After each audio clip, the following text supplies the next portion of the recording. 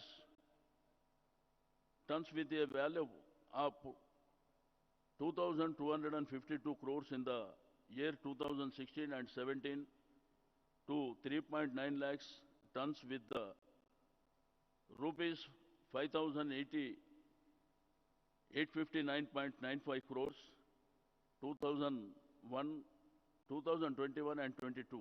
During the current year 2023 we have achieved 4.38 lakh ton of fish production.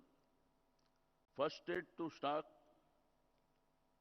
414.13 crores fish seed with any expenditure rupees 348.93 crores on 100% grant all open water bodies since 2016 and 17 till date. First state to stock 28.34 crores freshwater prawn juveniles in the suitable water bodies with expenditure 64.66 crores 2017-18 to till date.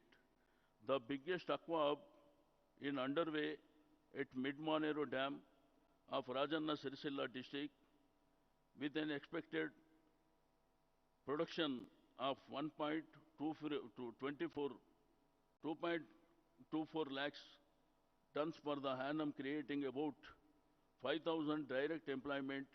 It is the largest freshwater aqua hub in the world. The project consists of fish product processing unit in 300 acres and fish culture in a 150 acres. Other activities in the project include fish seed culture, fish seed production, cage culture and fish processing units. The project provided good opportunities to local fishermen and youth.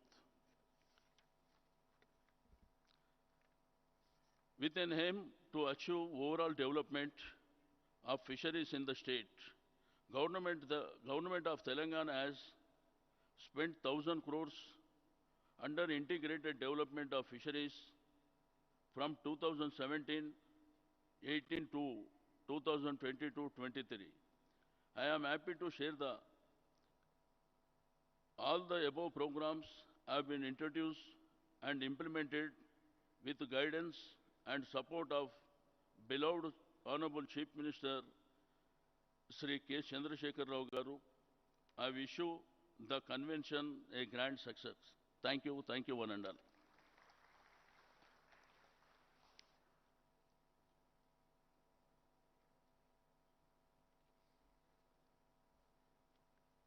Thank you, sir. I now request Honorable Animal Husbandry and Fisheries Minister, Government of Telangana, Shri T. Srinivas Yadav Garu, to please launch Aqua Hub.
Under the leadership of visionary leader, Honorable Chief Minister Shri K. Chandrasekhar Rao, Telangana, which has become synonymous with several innovative and first-of-its-kind projects in the country, will soon be home to the world's largest integrated freshwater aqua hub at Mid-Maner Dam in Rajanna Sirisila district. The aqua hub at Mid-Maner Reservoir is composed of 300 acres of processing area on land sitting at the full tank level of the reservoir, along with 150 acres of water spread area, 1% of 5,600 hectares of total water spread area dedicated for cage culture in the reservoir. It will encompass all activities including fish seed production, feed production, cage culture, and fish processing, among others. Being developed in a vertically integrated approach, AquaHub will have its own dedicated hatcheries, feed production units, fish processing plants, export-oriented logistics and testing, and R&D facilities. On the initiative of the IT and Industries Minister, KT Ramarao, Fish in India Private Limited, Indian subsidiary of Fish & Co., one of the largest importers of tilapia into the US, Rajanna Aqua, unit of Ananda Group, and Malpuri Aqua came forward as key players with a total capital investment of rupees 1,300 crores for setting up their processing facilities in the Aqua Hub. The project will generate additional fish production of approximately 1.2 lakh metric tons per annum. Hatcheries in the Aqua Hub will produce 5,750 lakh seedlings per annum, and at its full capacity, Aqua Hub will consume more than 2 lakh metric tons of fish feed made from agricultural raw materials such as rice, maize, groundnut, soya bean, and poultry waste, supporting the local farmers.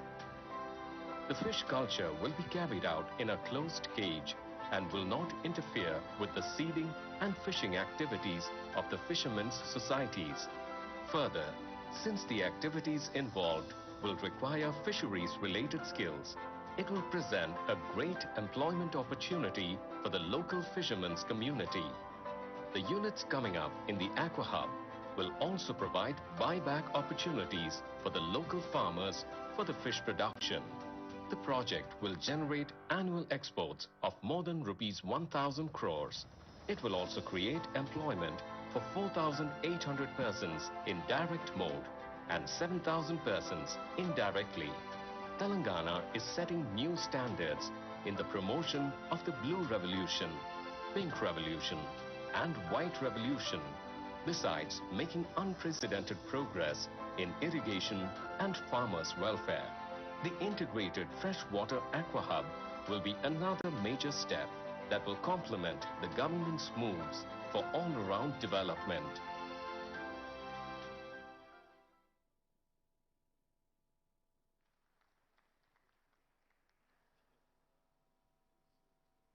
Thank you, sir. I now request Honorable Minister for Industries and Commerce, IT, E&C, MA and UD, Government of Telangana, Shri KT Ramarao Garu, please. A very good morning to all of you. I sincerely thank the Honorable Minister for Agriculture, Shri Niranjan Reddy Garu, for joining us today as a guest of honor. I also thank our Honorable Minister, Shri Talasani Srinivas Yadav Garu, Minister of Animal Husbandry, Dairy and Fisheries, for gracing the occasion as a guest of honor as well. I'd like to also acknowledge the presence of a very eminent personality, the member of Niti Aayog, Dr. Ramesh Chand. Thank you, sir, for your steadfast support. Thank you for your steadfast encouragement. Thank you to our Special Chief Secretary, Sri Adar Sinha ji, who's in charge of Fisheries, Dairy, Animal Husbandry departments. Thank you, sir, for joining us. Jayesh Ranjan Garu and my Director, Food Processing, Akhil Garu. Thank you for organizing this wonderful event.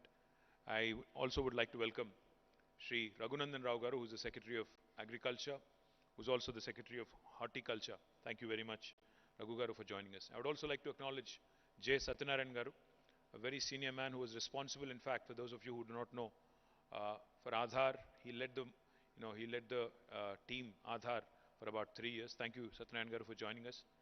Mrs. Suvarna Garu, the CEO of NFDB, the National Fisheries Development Board, which is also located in Hyderabad. I welcome you as well.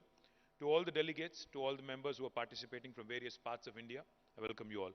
I would also like to acknowledge the presence of our Telangana State Seed Corporation Chairman, former Member of Legislative Assembly, Sri Kondabala Koteshwarao Garu. Thank you, Koteshwarao Garu, for joining us. To all my friends from the media, thank you for covering this event. We welcome you all to this wonderful city of Hyderabad. Food Conclave 2023 is just the beginning of a larger story, a larger ambition that we have for the state of Telangana, that we have for the country at large. In fact, as was being mentioned by both ministers, Minister Agriculture, Niranjan Reddy Garu, and Minister Animal Husbandry, Dairy and Fisheries, Sri Talasani Srinivas Yadav Garu. Telangana today is ushering in 5 revolutions all at once. This might seem a bit far-fetched. This might seem a bit improbable for those of you who are from out of town. I would urge you to spend time. I would urge you to meet with us, meet with our able principal secretaries, meet with our departments, understand what is going on in Telangana and how this has happened over the last 8.5 years. I would also like to quickly make a point that, this food conclave is not just about some business opportunities and trade opportunities. This is also an opportunity for us to make our country truly a one-stop destination in terms of securing the food needs of the rest of the world. Because I think once you start seeing one state coming out with some best practices, delivering the goods, then I think the rest of the country, rest of India, rest of 27 states will also have a lot to pick up and learn from and a lot to imbibe also. We have an action-packed day today, and I promise you that this will become an annual fixture. Telangana Food Conclave, the Food Conclave, will be an annual fixture, and it will become a go-to destination for all the food industry leaders in the country and also hopefully down the road at some point for the world as well. So we have an action plan day today with almost 21 panel discussions, lots to learn from, a lot of industry leaders, 100 plus CEOs, experts, thought leaders in the agri-food space. We also have the 5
actually flourish into long-term partnerships and building a comprehensive ecosystem in the state of Telangana. The state already has chosen food processing as a thrust area. Among the 14 thrust areas that we have chosen to promote investments, food processing is an extremely important sector. Just alluding to what the Honorable Minister for Agriculture was pointing out, let me quickly tell you that Telangana today is a seed bowl of India. We are home to some of the largest seed processing companies. We are also the poultry capital of India. We were also, in fact, at one point of time when I was growing up, when I was in school, we were also the nutraceuticals hub in India. Unfortunately, we don't retain the position anymore. We wish to get it back. We also, in fact, are the #1 state for inland fisheries in India today. We are also the state which has doubled and today stands tallest among all Indian states in terms of livestock population, especially sheep and goat in the entire country. We also have, in fact, become one of the leaders in dairy industry. I think with all these trends, with the kind of expansion that has happened in agriculture sector, with the kind of efforts that have gone in animal husbandry, fisheries, dairy, horticulture, I think the opportunities are aplenty. We have a dedicated agriculture university, Professor Jayashankar Agriculture University, right next to Hyderabad. We also have a dedicated horticulture university named after Kunda Lakshman Bapuji. We also have a veterinary university named after Sri P.V. Narasimha Rao Garu. We have a forest university, and we also now will be getting an aqua university. Point I'm trying to make is, not only is a revolution being ushered in, not only is a revolution being ushered in by way of produce, by way of all the additional harvesting that is happening in the state, we're also creating an ecosystem that will create talented workforce, talented youth, which will ensure that whatever investment you are choosing to make will continue to remain a long-term bet on the state. Over the last 5 years, the state has added more than 7,000 crores of fixed capital base to the food processing capacities in Telangana. We proudly host some of the biggest names in the industry in the world in our state. Coca-Cola, ITC, PepsiCo, Mars, Hudson, and the list is large. I can go on. There's the Indian MNCs, there's the local Indian players, and there's also foreign multinationals who have made this state their choice of destination over the last 8 years. In order to further boost the food processing sector in our state, our visionary Chief Minister, Shri K. Chandrasekhar Rao Garu, has come out with a unique idea of setting up special food processing zones. We have already acquired 10,000 acres of land in the hinterland of Telangana, in the rural areas of Telangana, and we are ready to roll it out to all of you with packaged, customized incentives. In fact, the one thing I'll tell you, our industrial policy is one of the best in the country, and it has catapulted us to the top of the league on the ease of doing business rankings. If I have to quickly tell you in 3 words or 3 sentences on what makes our industrial policy special, our industrial policy is called as TS-I Pass. TS-I Pass. TS-I Pass literally stands for Telangana State Industrial Project Approval Self-Certification System. What that means is, if any of you is interested in investing in my state, you actually don't need to meet any of us on the dais here. You do not need to meet a minister. You don't need to meet the principal secretary or even the director of food processing. If you have a piece of land already acquired in the state, you can hit the ground running. You can declare yourself as being a law-abiding enterprise, and you can start the construction of your factory on day one by self-certification process. This is backed by statute. This is backed by legislation. But when you start construction, what we would of course require is that you submit an application online, because we need to know who is doing what in my state, in our state. So when you submit an application online about the nature of the business, the investment, the activities that you're going to be engaged in, the number of employees that will be working for you, etc., the taxes you will be paying, etc., etc., we will get that application from the TS-I Pass portal. We will promise it in 15 days, again, as mandated by legislation, the TS-I Pass Act.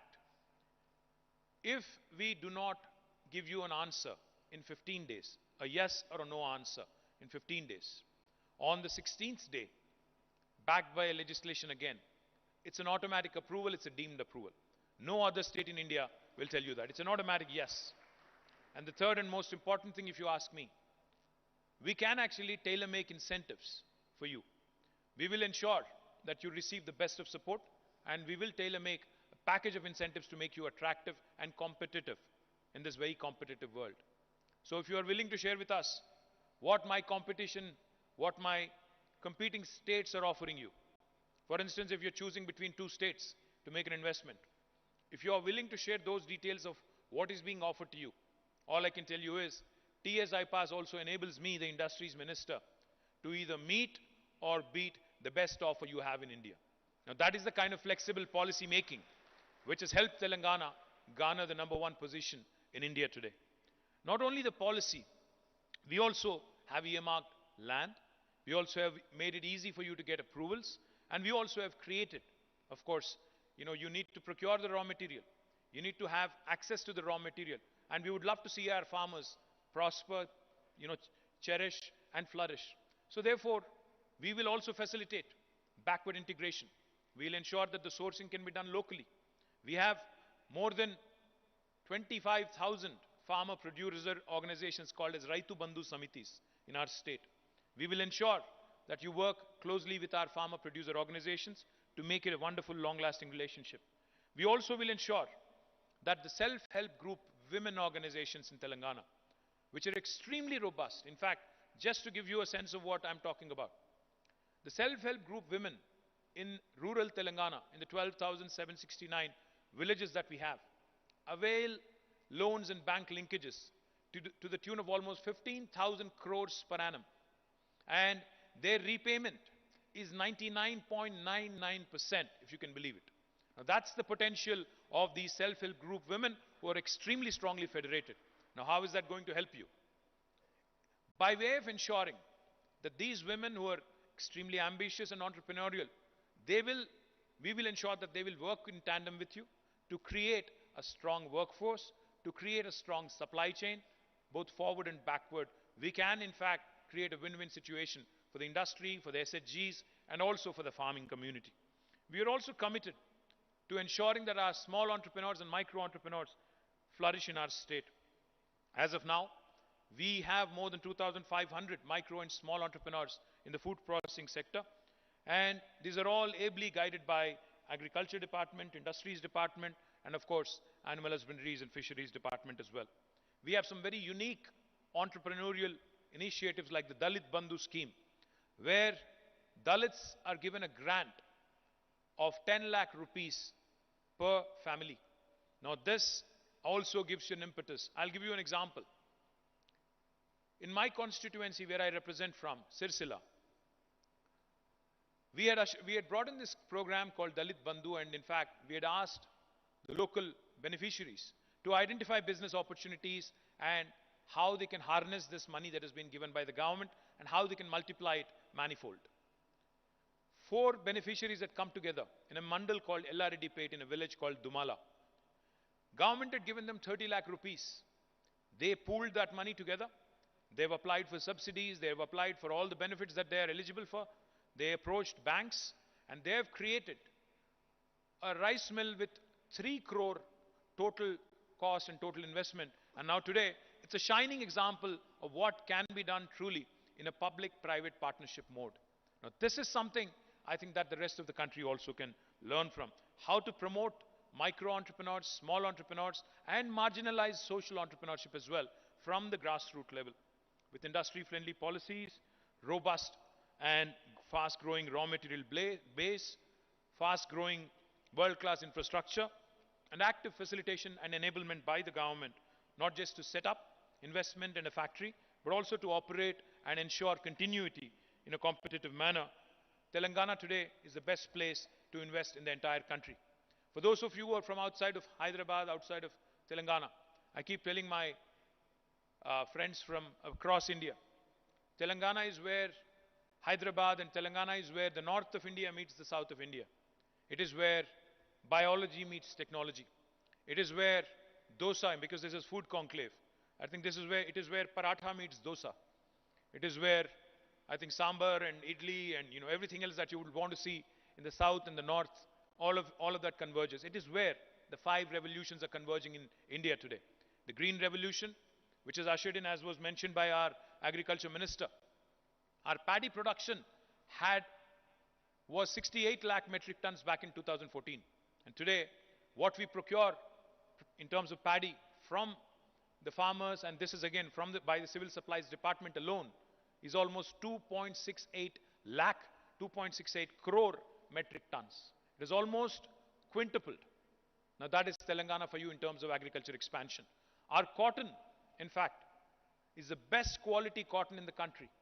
This is not me saying it. The long staple cotton of Telangana the Southern India Mills Association recognizes that this gives immense opportunity for you to actually work with the textile industry, with growing hybrid cotton, high yielding cotton, long staple cotton, and make it a very lucrative proposition for you to invest in this sector as well. Let me also quickly tell you, we stand number one in inland fisheries. We have in fact turned around our government dairy. Vijaya Dairy was in losses when this government came into office. Today, in fact, Vijaya Dairy gives us back a dividend. I think they've given us a dividend of more than 30 plus crores in the last several years. Now, this is the story of Telangana, where all these 5 revolutions are also converging and give you an immense opportunity for you to invest and to possibly prosper. Like I said, we have not only the best policies, we also have today an enabling ecosystem, and we would love to see, over the course of the day, on how many engagements and how many MOUs and how many investment proposals that we will receive. I was told by Akhil that already in principle, we have received interest to the tune of almost 7,000 crores of rupees, creating nearly 50,000 new jobs in the state of Telangana. We will share the details over the course of the day. But I'm very hopeful that with sustained focus, with a clear vision led by our Honorable Chief Minister, Telangana can truly not only take to sloganeering of doubling farmers' income, etc. Because we have to remember, mere sloganeering doesn't really work. Just a slogan saying, I'll double the farmer's income will not work. It has to be backed by policies.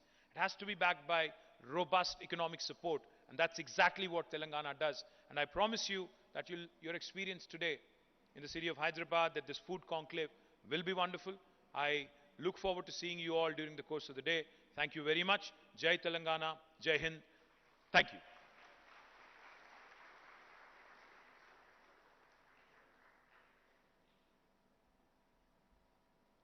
Thank you so much, sir. Thank you, honorable ministers, respected dignitaries. We will now proceed for the inaugural panel. Please allow us 5 minutes to reset, and we'll see you here in 5. Thank you.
Just give me a thumbs up.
I request Dr. M.V. Gupta Garu, Padma Shri, World Food Prize Laureate, former ADG, World Fish Center, to also join me on stage, please.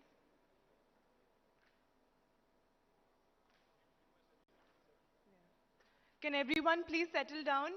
We have the inaugural panel starting now.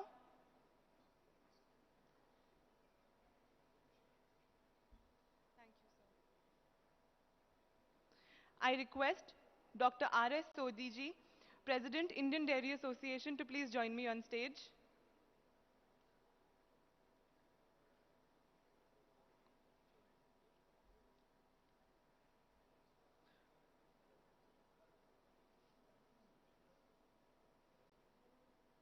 I request everyone to please take your seats. We're going to be starting in 1 minute now. Thank you.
But This is also good. good. So This is good. Okay.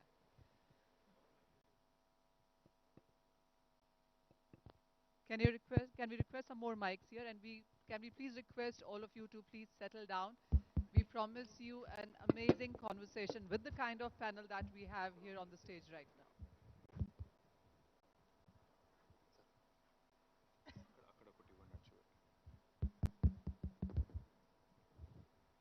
Also, because this is a televised event, it would be great if you can please keep your phones or silent on vibrate mode.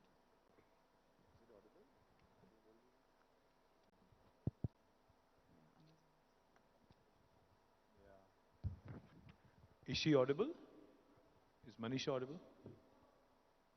I'm not audible.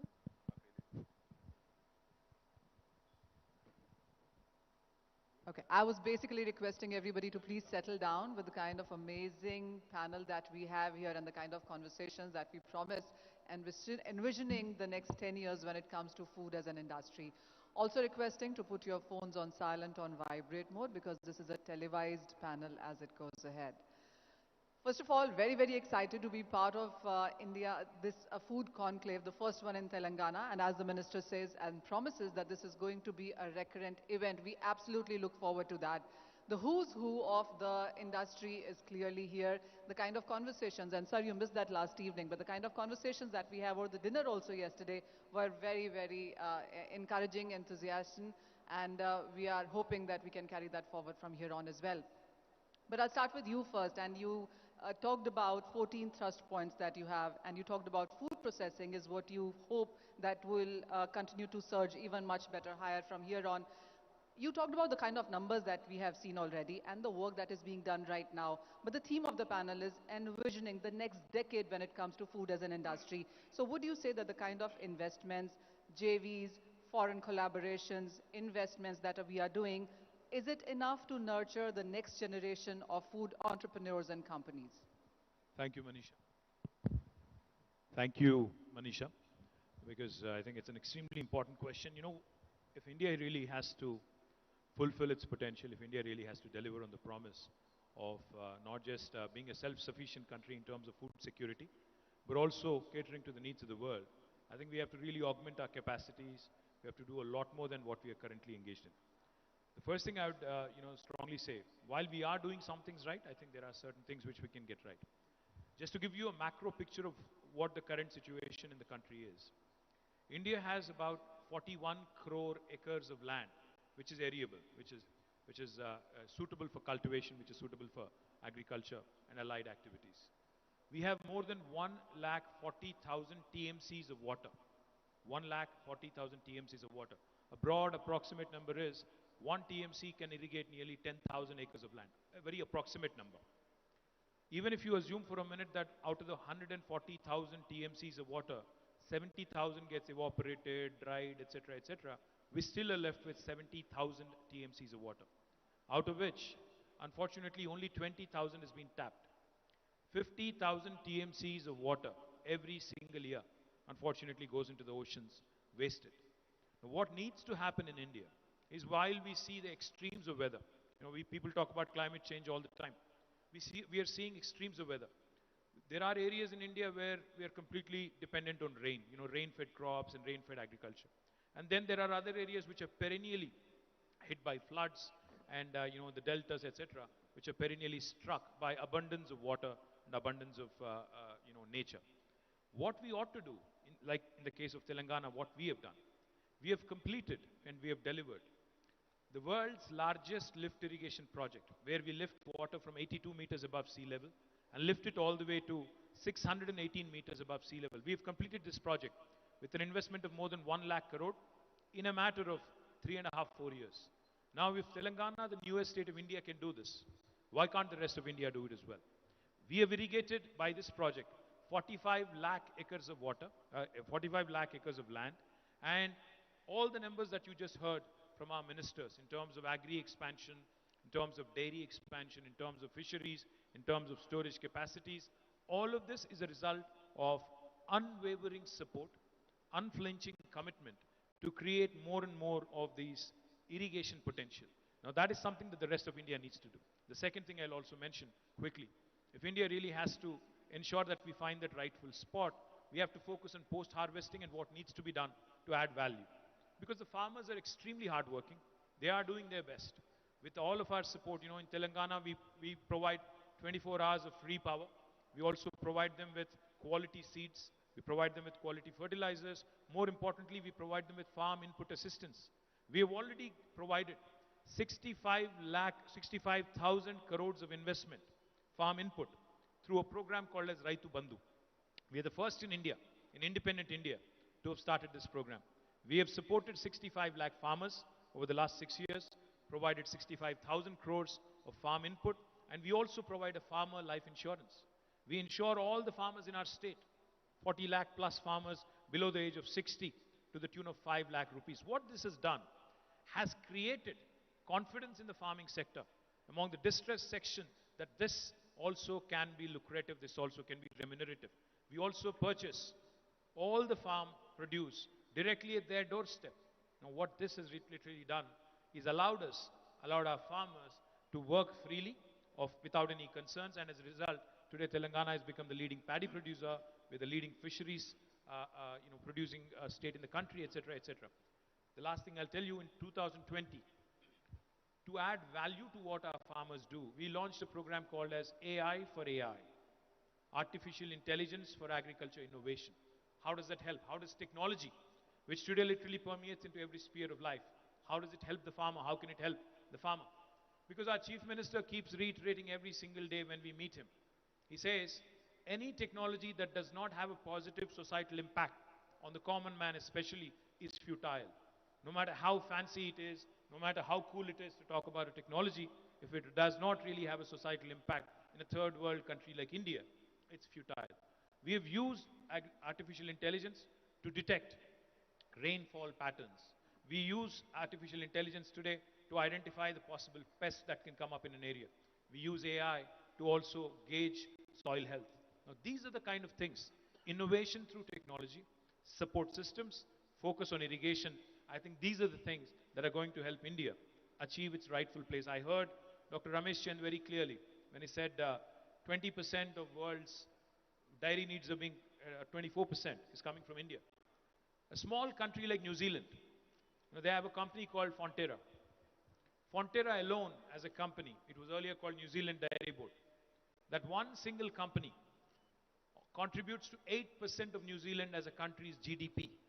Now imagine what the agri and allied sectors in India can do if we give them that much needed support, because we have 60% of India still engaged in this activity. If only they can be given the support, because it's not fancy, it's not cool, agri, it's not glamorous, it's not space tech, it's not IT, but we need to support them so that they can actually be a game changer for our country, create employment avenues, create revenue, create wealth. Thank you. Oh, well, absolutely. I mean, there's so much being done. And Dr. Jan, this question is to you. And as we look forward, I mean, I want to start from what we are doing right now in sense of policy measures also. There is this, as the conversation has been about doubling farmers' income. And then we have poverty and hunger erosion to be rated as well. There is a target for that too. There is a Garib Kalyan Yojana also happening. There is an ethanol target also there in the market. So there is just so much happening right now. And this is happening because we have seen these problems, these concerns a decade or 2 decades back. But when we talk about the decade forthcoming, how are these policies going to work and what new policies are needed? Thank you, Manisha. In fact, agriculture is at a stage where we need to bring profound changes in the sector. Otherwise, the potential of the sector will go unharnessed. Let me share with you a few changes which has serious implication for change in policy. Our per capita food production was just 1.2 kg per person per day at the turn of the century.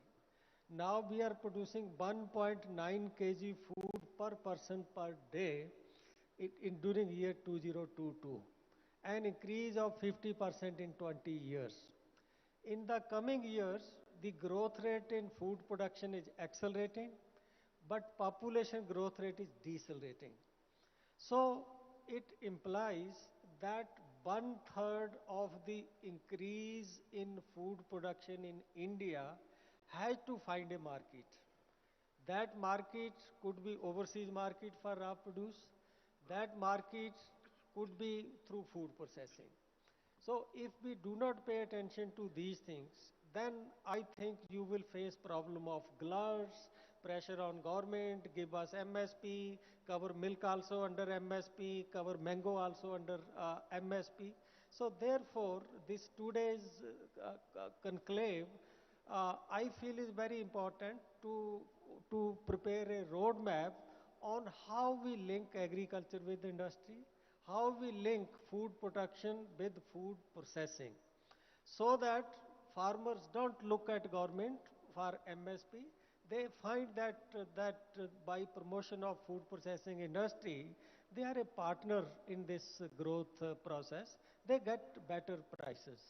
Let me also share another number with you, which I have produced in the Finance Commission report and in some other document also. If you divide agriculture in the 5 segments: fishery, livestock, horticulture, and other crop like beet, rice, cotton, sugarcane, you will just find that there is a negative relationship between the support given by government to the segment of agriculture and growth rate of that segment. Fishery hardly receive any support of government, like subsidy on input or MSP. The growth rate is in double digit. Then comes livestock. Yes, little bit support here and there, like Telangana also give 4 rupees per liter to help the farmer. Then you find that comes second in the growth rate. Rice, wheat, cotton, where there is maximum growth, free power, fertilizer subsidy, MSP. If you calculate the subsidy content, it is very high. The growth rate is not even 1.5%. So it is the demand which is driving the growth rate in Indian agriculture, and power of demand is much stronger than than what farmer get through government support. But we need to create enabling environment for demand side factor to promote income of the farmer, and that is possible, I think, if we go for this linkage, value chain development, export promotions. You also point a little bit toward what is happening to hunger, what is happening to poverty. Uh, we do not have a national estimate on these things after 11, 12. Currently, the survey is being conducted. Hopefully, by October, November, we will have the fresh estimates. But if per capita food production in the country is increasing by 2.5% consistently year after year, definitely it will reduce the hunger. So it's not that food is just produced and it is going waste. So when we will have some final national estimate, you will find that there is a big change in the hunger, also big change in the incidence of poverty. Is that not working? Is that not working? So my follow-up question really is about on, many of these schemes, would you say 5 years down the lane, pardon me, or 10 years down the lane will get redundant, and we need to start looking at newer schemes, newer ways to work from here on? No, it's not that only old schemes are continuing. Depending upon the situation in the country, there are new schemes. Like we all know that nutrition and climate and sustainability are a serious concern. So we have scheme for millet, promotion of millets. Similarly, we found that efficiency of irrigation was a serious issue. So then there was a scheme, different scheme for irrigation. Similarly, this Matsya Sampada Yojana and like that. So new schemes keep on coming. It is not that they are decided once for all. Even if you look at the budget, you will find that there are many new initiatives that we want to move to digital agriculture. Personal extension is proving very, very costly. It is also very, very slow. So we want to encourage use of digital platform by both public and private sector for dissemination of information, dissemination of technology.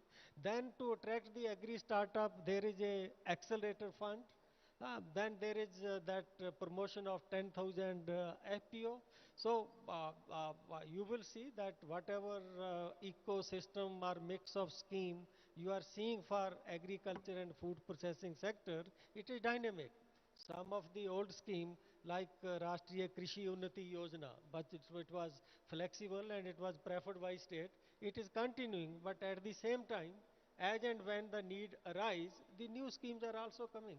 I'm sure you will see in future that more emphasis on export-oriented production. So it's a dynamic process, and every time in budget, you will find that new kind of schemes are announced. I get that, Dr. Chan, because I remember 5 years ago we were discussing on how the new generation does not want to come into agriculture. But look at where 5 years have been. Agri-tech companies, startups, and the way the government also has responded to that has been quite positive. Dr. Gupta, this one is to you, and so much conversation about aquaculture and fisheries, and we've seen Telangana actually showcase a very strong number and a lot of initiatives onto that one as well. How do you look at the sector? And when you look at the next 10 years, what is it that you see happening here? What kind of growth are you looking at? What kind of export numbers are you working with? Okay, I see a lot of contribution from India to the global food supply or fish supply that we can talk about. Recent studies have shown that the fish production has to be increased by double the production by 2050 to meet the increasing population, increasing purchasing power, and also the realization that fish is a better animal protein than any other land-based animals. So we have been talking about here, we are producing about 17 million tons of fish now, and the government of India says by 22 million tons. But I think there is a more potential, not only achieving 22 million tons, much more than what we have. Because I'm telling this one, because we have vast aquatic resources which have been either unutilized or underutilized. And also our per hectare productions are low compared to some other country. So there is an excellent manpower that is already available, aquatic resources are there, and we'll be able to increase the fish production. And often we say that Andhra Pradesh is the #1 leading country because a landlocked state like Telangana has shown that it is possible to increase the fish production and be not only self-sufficient, can also export into the future, as the KTR has said, starting with aquaculture. Now I'm looking at the future. Now we say China is the leader, okay, major exporter of fish and also a major importer of fish because of huge domestic consumption. But here in case of India, our consumption is much lower. Statistics 5 kilos to 9 kilograms, but in a big country like India with a different feeding habits and all that, it's very difficult to put in a national average because in states like Gujarat, it may be 2 to 3 kilograms per capita, but in states like Orissa and Bengal, it could be 40 or 50 kilo. So here there is an opportunity to increase the domestic market because domestic market is very low now, as of now.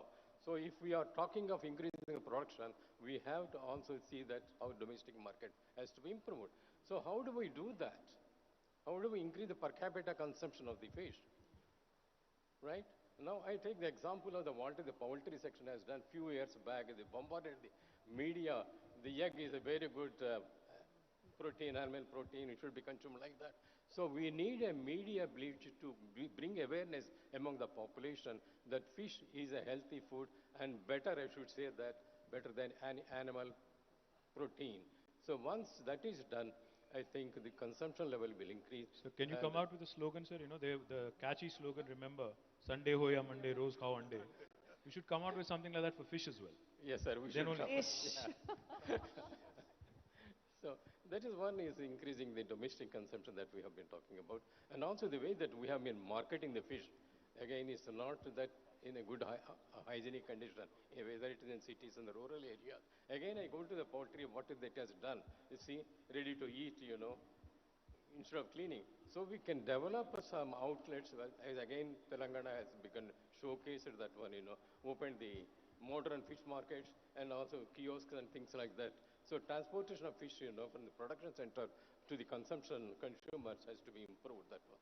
So all these things done, we can increase the local demand and also increase the production and also contribute to the globally. Now we are looking at the other side of the export, okay? We are exporting about $8 billion worth of fish now. A country like, small country like Vietnam is exporting $11 billion of fish.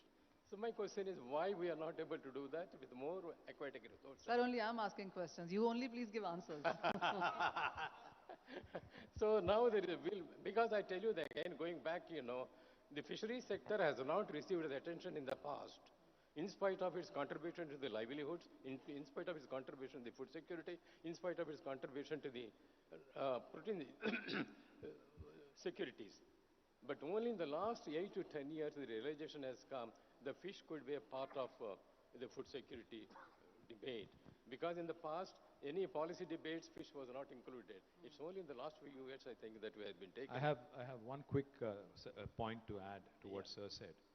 You know, in India, especially in my state, there's this traditional religious belief that at the onset of monsoon, you have to consume fish. It's called Mrigashira. What we are now launching, latching onto that sentiment, is a fish festival for 3 days in all the districts. We are setting up 30 different fish stalls with variety of preparations so that the consumption increases. Yeah. Because it will help both like the fish farmers and also the people by way of improving their health. So we are launching this, something you can recommend for the rest of the country as well. Yeah, sure. Sir. And sir, in the meantime, you're still waiting for that catchy line to come. We'll think about it because we don't want to come back about that. By the end of this panel, sir. Yeah. All right. To the milk and animal husbandry then, and everybody has been applauding on what milk as a cooperative, as a segment has done, and how we are on to becoming the milk producer to the world. A lot of numbers that you keep sharing, Mr. Sirdi, but what is the next 10 years now looking at the kind of production that we have? The last 1 year clearly has been high on milk inflation. We've seen weather and unseasonal rains and climate change and various other things as well. But the next 10 years, whether it's about technology, innovation, I know we were discussing a lot of things over the dinner last evening as well. So what is happening and how are we looking at the next 10 years now? Well, first of all, because everybody is here, I'd like to congratulate the Telangana government. Because I've been attending last my 40-year career many such conclaves, but never seen all stalwarts of Indian food industry at one place. That is so, and also to the organizers, and talking not only one subject, every subject of food, and very, very clear, crispy, visionary at the leadership that has very impressed. Manisha ji, first let me tell you, we are talking about dairy, which is a part of food.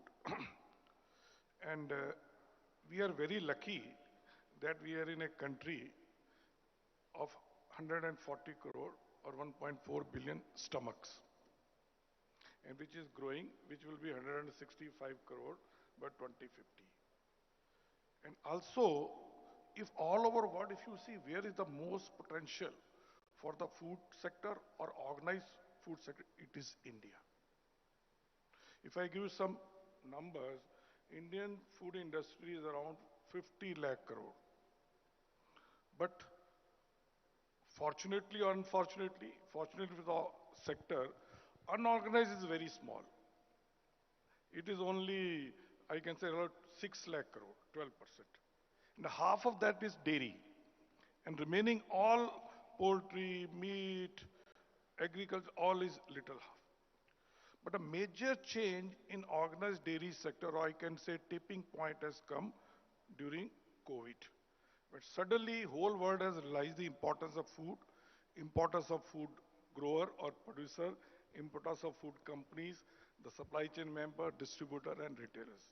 And I'm very happy everybody sitting here, they are a producer, they are industry people, they are retailers in the food are sitting here. In dairy, if you talk out of this 3 lakh crore, sir, every 25 years, dairy production multiplies by 3x. Professor Ramesh Chand mentioned 24% to the world dairy production India is contributing. But if you go back 50 years back, we were contributing only 6%, or around 24 million metric ton producing. 25 years back, we were contributing only 14%. And our milk production was around 74.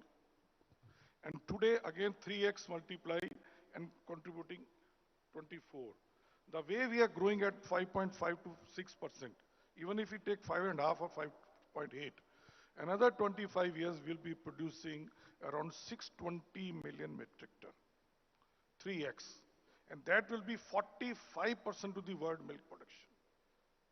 And out of that, 50% will be organized.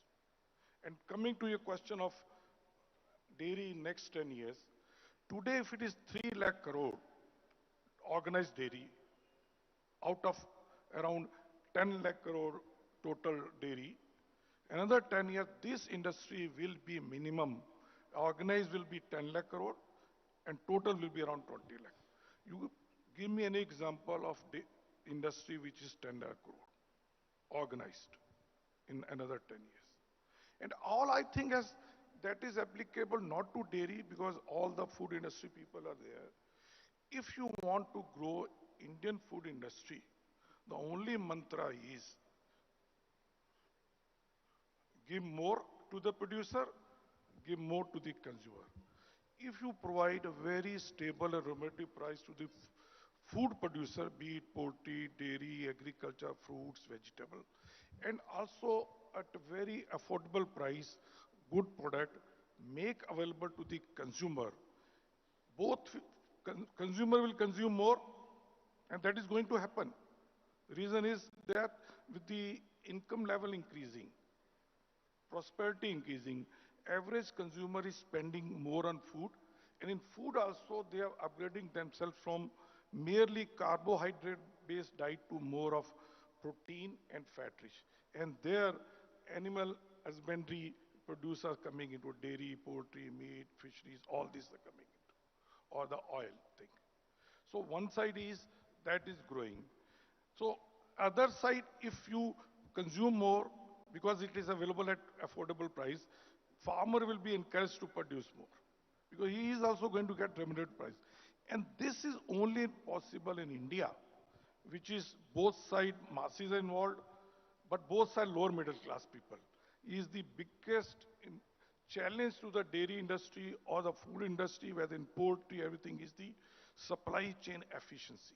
You know, Mr. Sodhi, a lot of conversation has gone around on why haven't the other industries or other commodities or other agriculture food products have imbibed in the cooperative culture. We've seen that debate a lot of time, but it hasn't really happened. You see, whether is other cooperative structures in like fisheries and other imbibed on, I give you example of Telangana only, sir. Because last 40 years I'm in the dairy, I joined Amul. When I joined Amul 40 years back, there were two brands at the top, competing with each other, Amul and Vijaya. And you know history. I mean, where it is basically depend upon the leadership, both political leadership as well as the professional leadership. So any industry, any cooperative, whether any, this, because of masses involved both the side, you can't say only the professional. Because when cooperatives are there, it's a democratic setup. You need very selfless, dedicated political leadership to take, to aggregate the producer or the farmers, and also need political leadership to attract, retain, protect best of the professional leadership. So whether any cooperative which has been successful in India, there are examples, and same is the reason for the decline of any cooperative also. All right. So we know where to applaud or point fingers at then. Mr. Sivakumar, this one is to you then. And we look at ITC for various things. But tell us, you know, there has been conversation about various food products. I want to talk to you about, on one side, there are various FTAs happening. We've already talked about on how important the political will into this is. On the other side, there is about changing lifestyle, preferences. Millets was a national thing on 2018. Now it's an international millet of years in 2023. So there's lots changing, and then technology is coming into it. A lot of apps is something that we can applaud you for. So how have the last 10 years been, if you can quickly summarize that for us, and what are you now envisioning for the next 10 years? Thanks, Manisha. Before we look at operationally what might happen, let me do a preamble in terms of what is difference between last 10 years and next 10 years on two aspects that have been talked about just now. One is a very conducive policy that will catalyze, and second is an enabling ecosystem that will catalyze.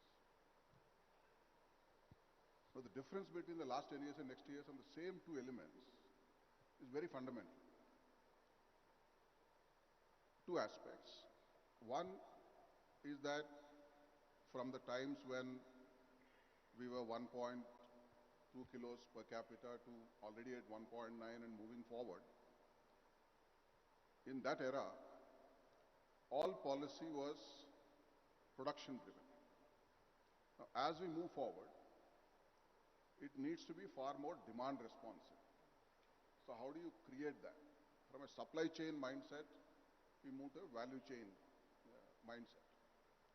And that shift is a lot more fundamental than what typically people would imagine. So it's not enough to create productivity, production, processing, but how do you make it demand responsive? Everybody has already pointed out there is plenty of demand which is possible, but how do you channelize in a manner that it becomes more value enhancing is one shift.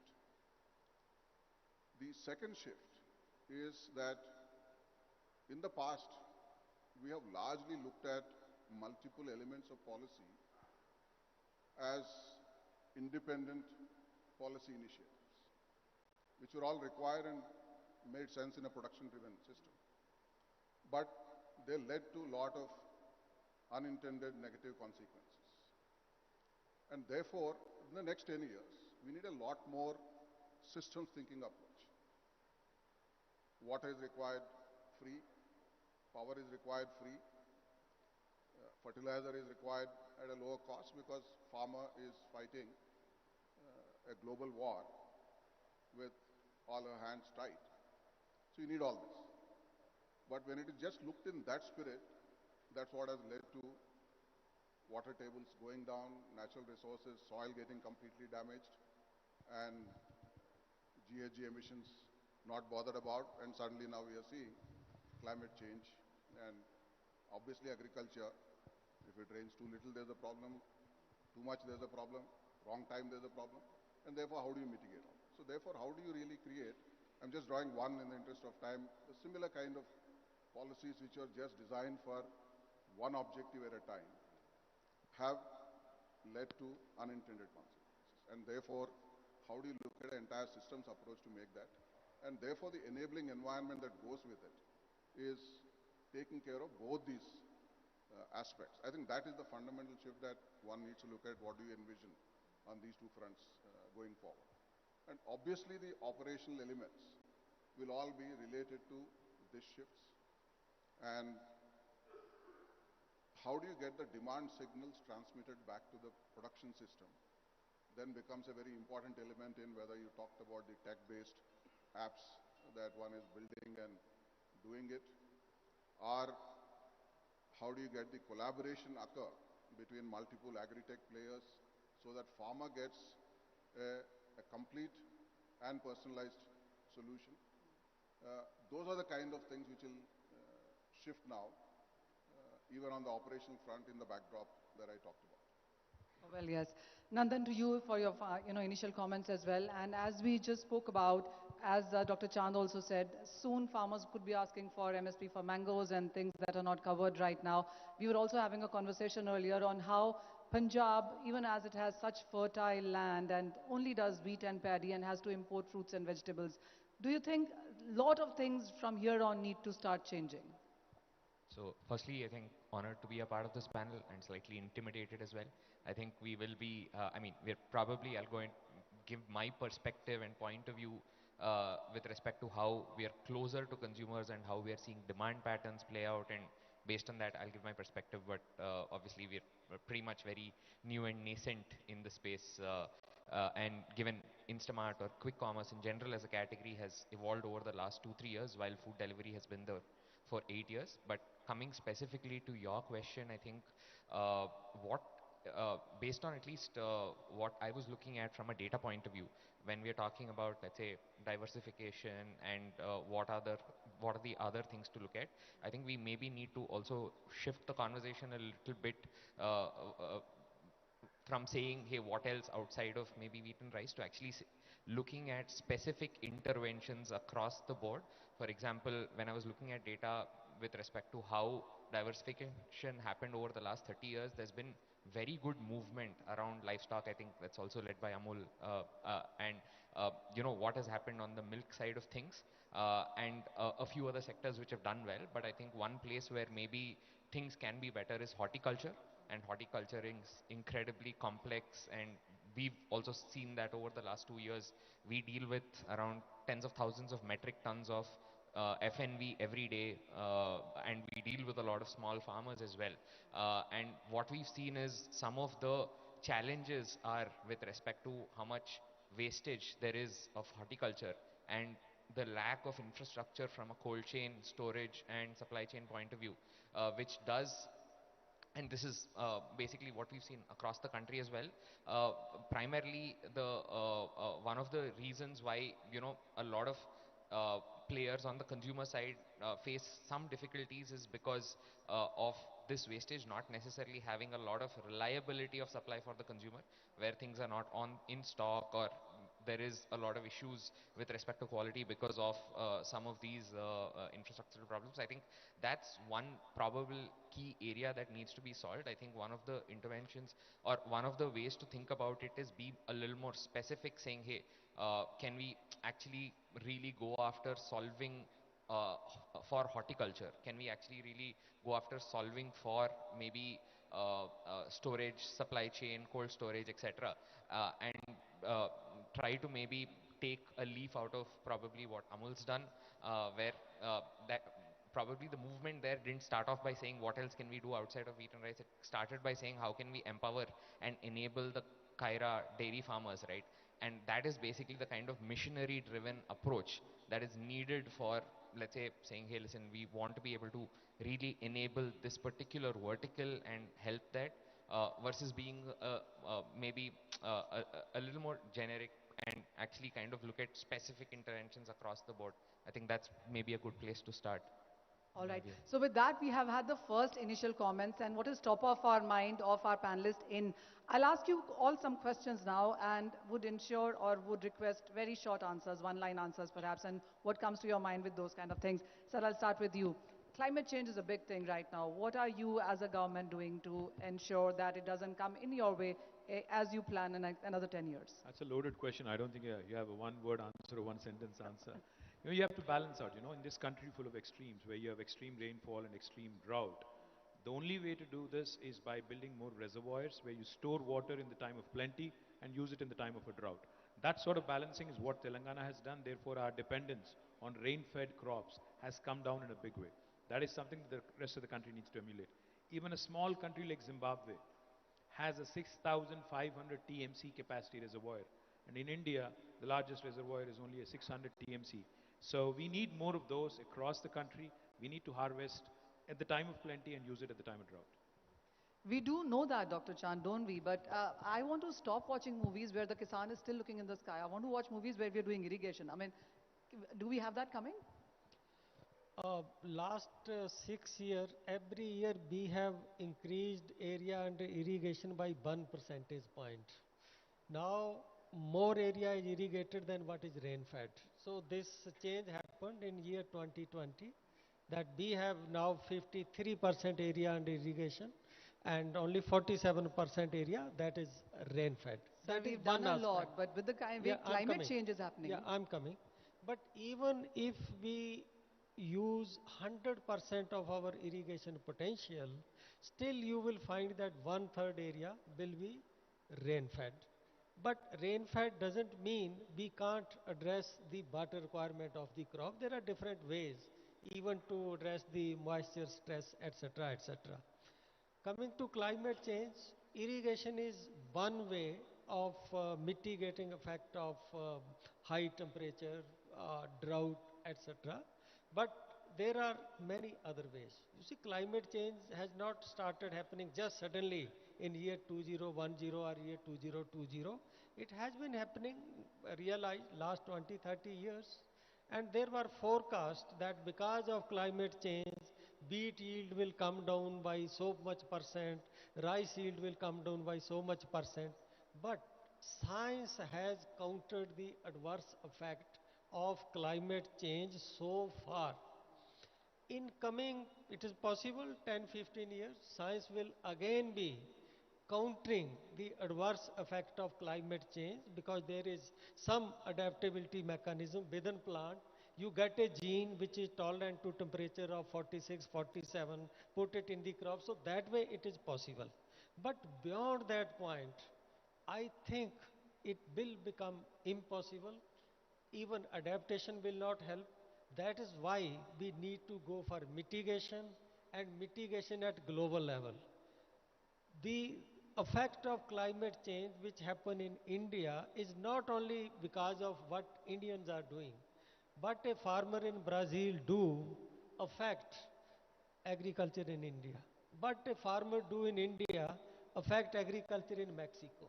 So since this is a global phenomena, that's why COP conferences are there, that science will enable us to adapt. But ultimately, we must pay attention to mitigation, and for mitigation, action has to be at local level, but we need to have those commitments from all actors, all stakeholders, and all countries. Dr. Gupta, what's your sense on that? Because March was the hottest year in 122 years, and then we've seen unseasonal rain. So when you look at aquaculture as a subject, how is climate change impacting you? I mean, other subjects also, there is pollution and there is overfishing. There's just way too much that you would need to keep an eye on. Yes, because of the pollution and the overfishing, that's why we are the production from the natural resources like the seas and the rivers have gone down. That's why we have been talking of increasing the production from aquaculture. With all the water resources that we have an excellent potential for increasing, as I said earlier, also for meeting the local demand and also for the export that we have been talking about.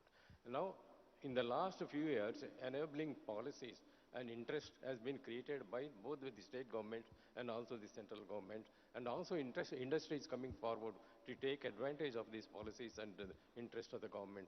So I see a very bright future for the fisheries sector to contribute to the global and also the country's economy and also the food security.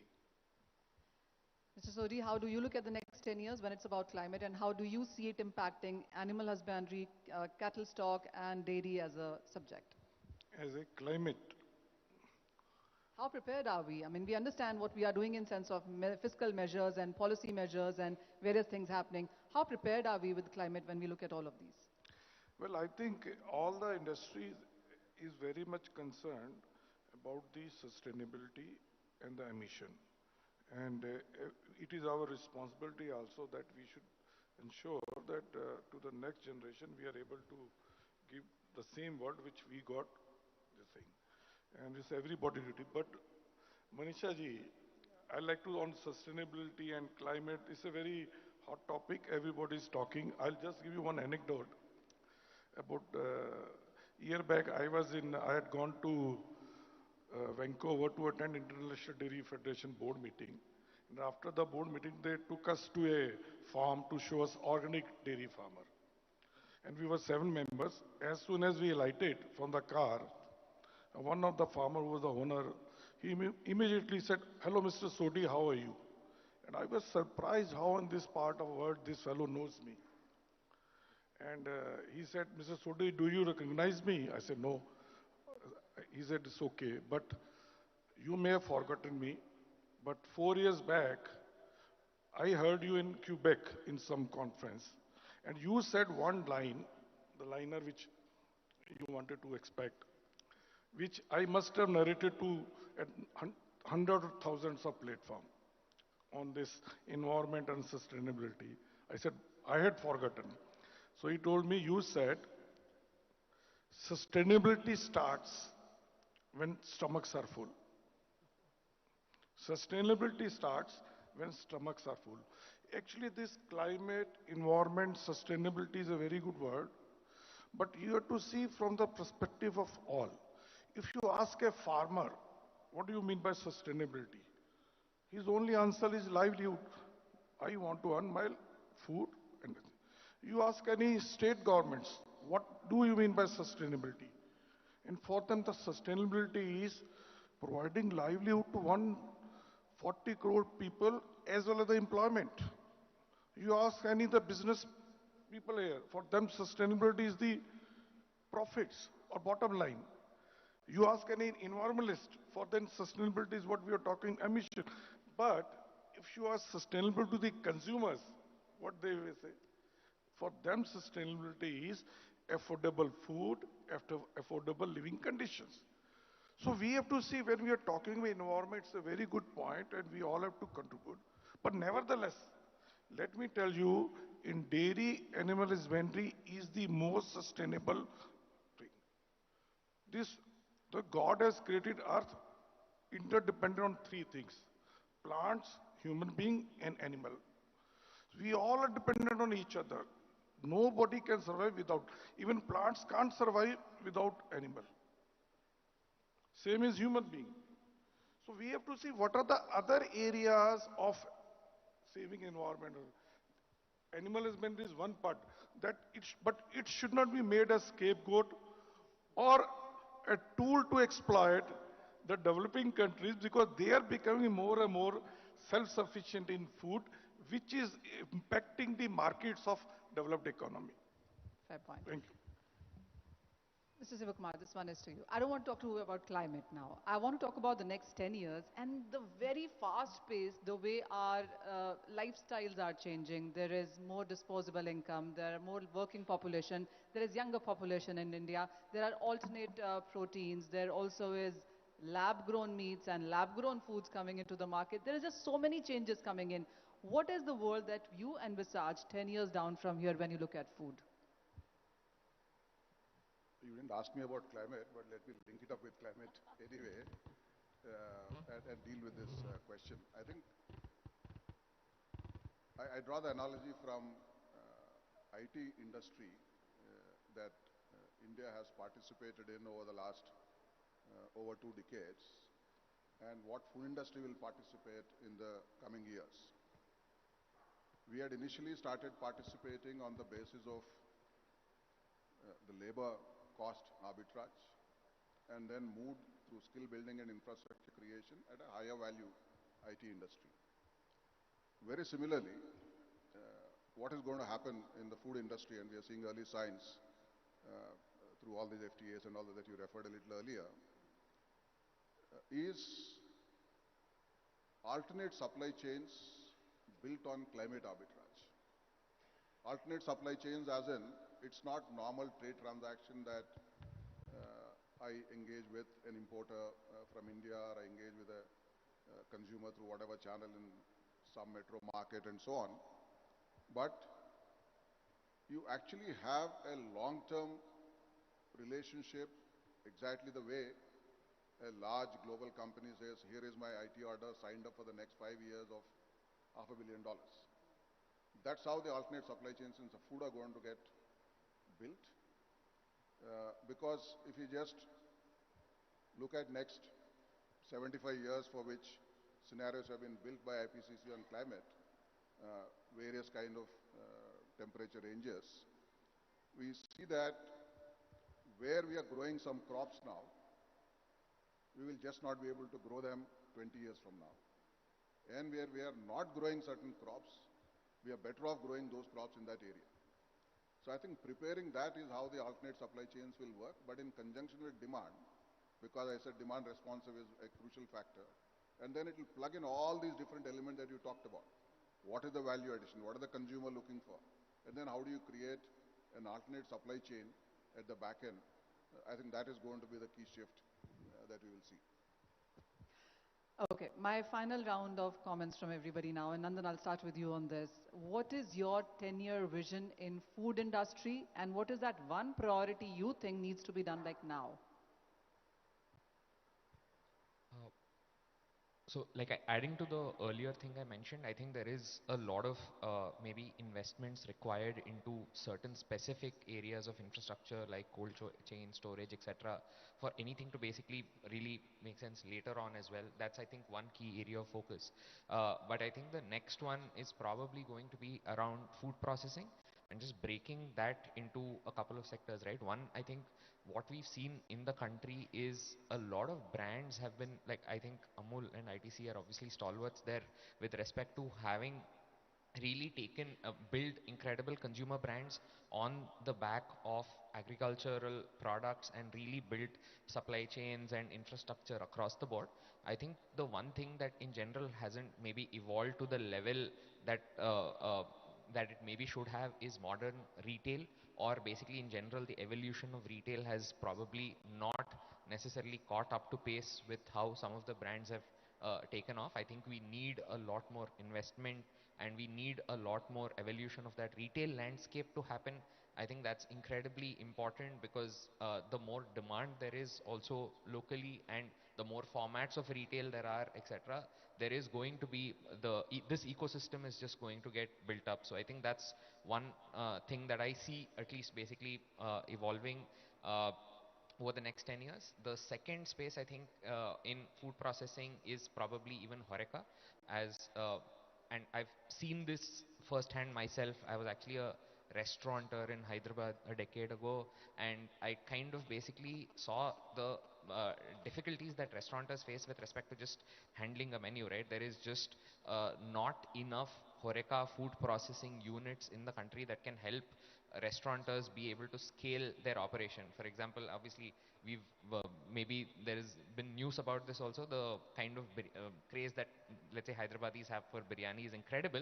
But once it and while there's a lot of restaurateurs who are able to do it at a single unit level, for me to open maybe 10 restaurants, it gets incredibly difficult because the back-end supply chain and the investments needed are massive.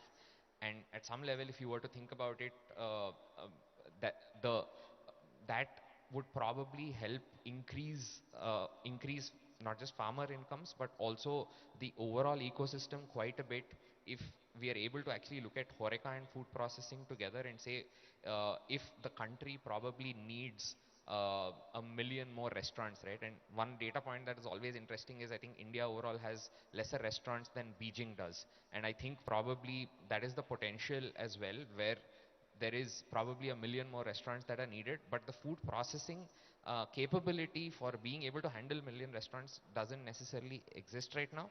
And I think there is a lot more that should be done in terms of being able to build that capability for us as a country. You want to answer that in some sense? Yeah, in fact, just a couple of things adding to what he said, Nandan said. Look, the gastronomical delights from India, in fact, are taking the world by the storm today. If you look at London, or if you look at UK, and how they lap up Indian food there, and how even in the US, in fact, the doors are getting open. You know, Indian food is becoming as popular as many other very, very important, cultural cuisines from other parts of the world. But I think we've barely begun to scratch the surface, because honestly, if you think about how the soft power of Indian culture can really help even the farmers and even the baseline here, I think there's a huge, huge potential that needs to be tapped. That is something that we all can work on. The 2, 3 other things that I would quickly mention. We need to also have a fair understanding of what land holdings in India are like. In India, the land holdings are extremely small, less than 2.5 acres. The only way a farmer can actually use drones to spray pesticides, the only way we can have a farmer actually have access to a harvester is by Uberization of, at a block level, maybe Uberize all the agri implements, all the agri mechanization tools that we have at our disposal, those can be Uberized. Also, if in India, in a country like India, which is as chaotic as, any on the planet, if we have to dream of autonomous vehicles, I think the only autonomous vehicle I can dream of is a tractor. Because, I don't think Indian roads will allow for an autonomous car that easily. I think autonomous tractors is something that we could do with. More importantly, community managed sustainable agriculture. I differ with Mr. Sodhi on sustainability. I don't think it's the rules of the first world to actually, kind of deny us of our rightful place, in the sunlight or sunshine. What I honestly feel, Mr. Sodhi, is there are a lot of things we can do it within the realm of being a very a country which is lower in the social ladder in terms of our per capita, etc.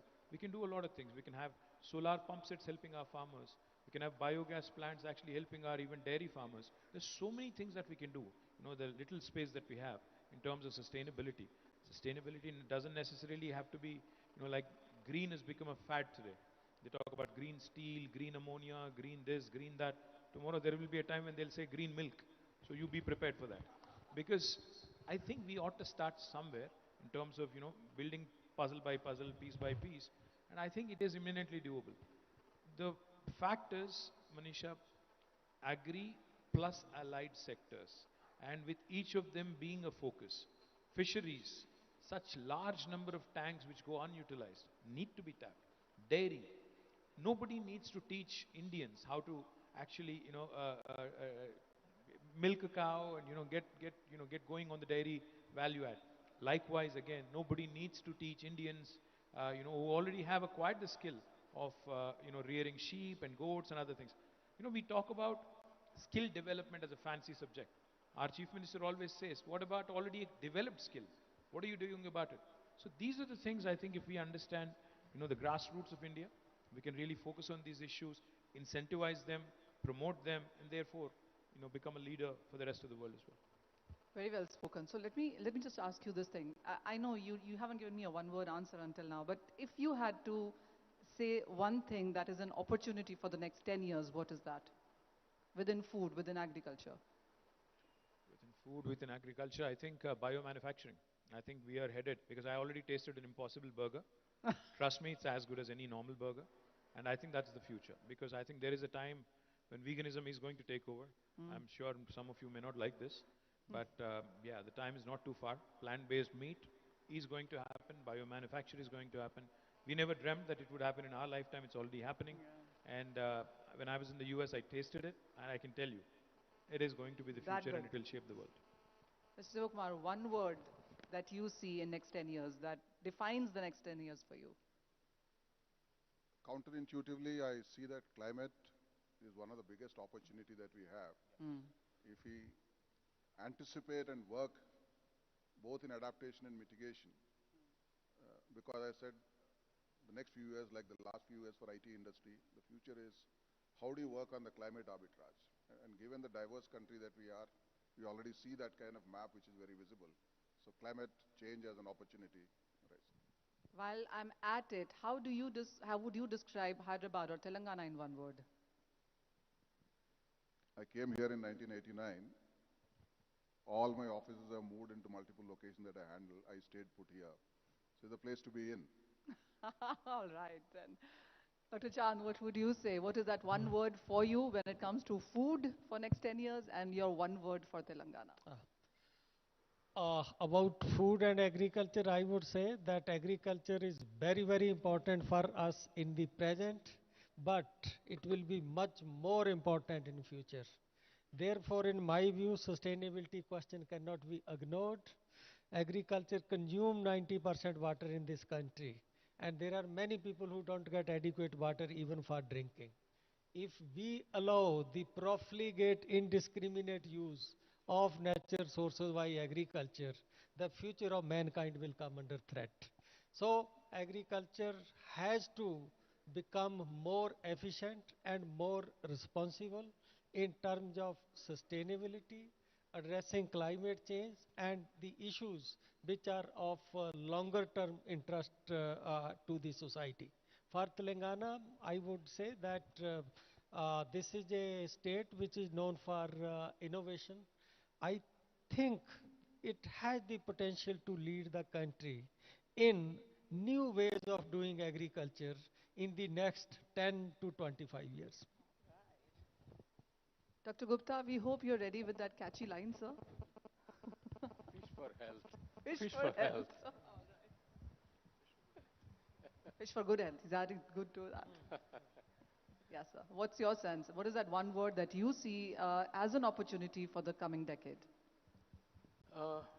Telangana is actually showing the way. If you look at the export potential, it's all based almost 100% on the marine fish.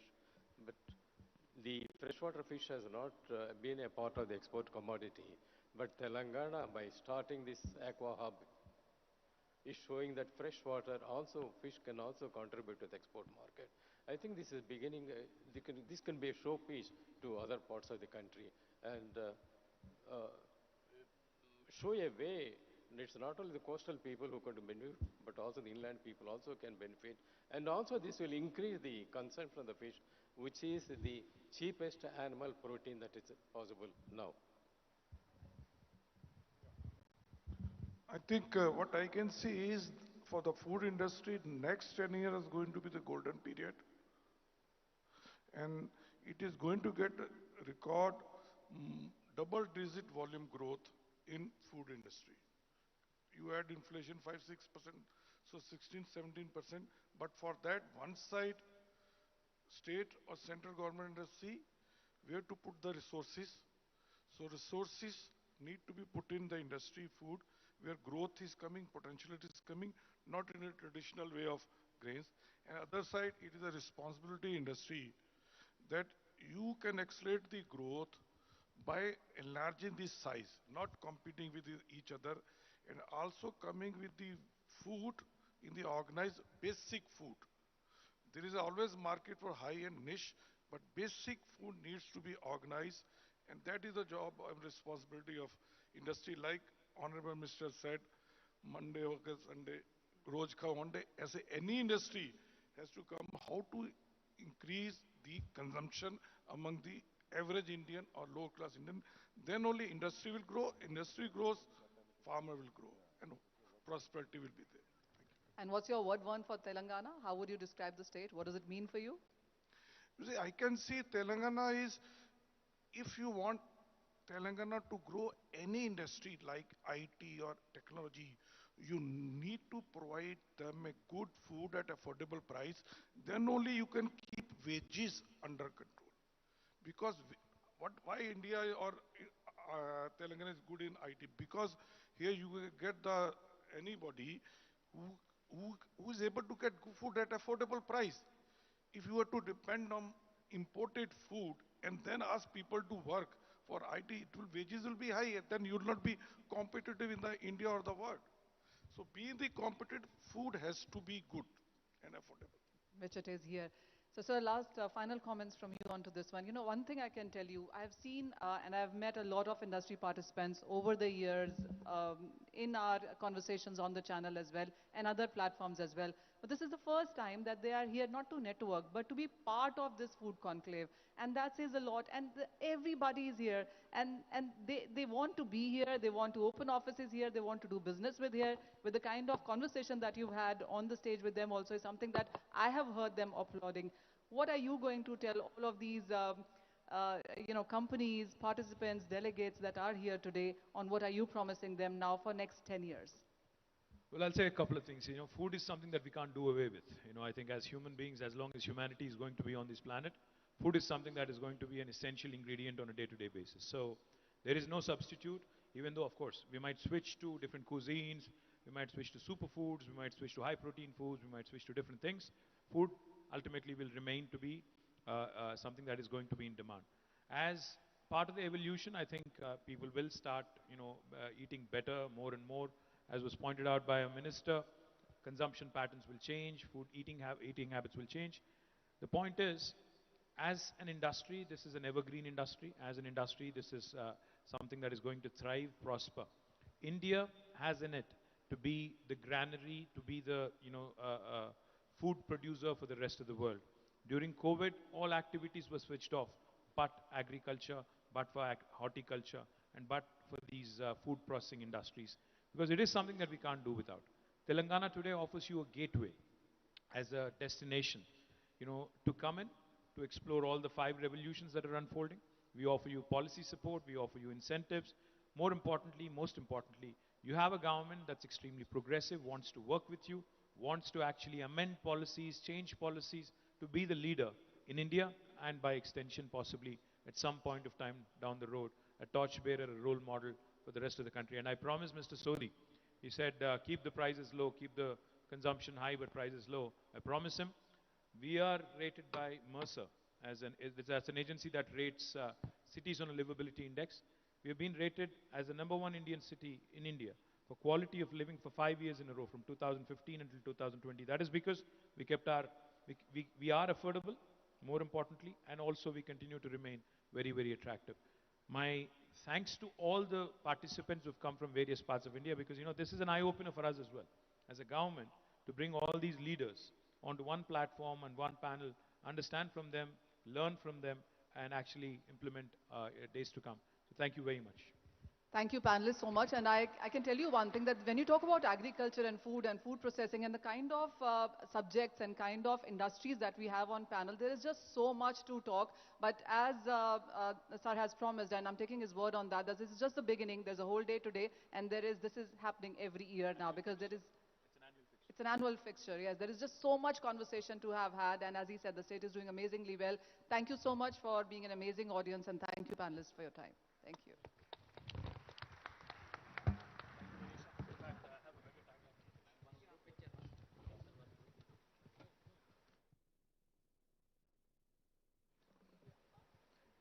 I now request Jayesh sir, please, to felicitate the panelists of our inaugural panel today.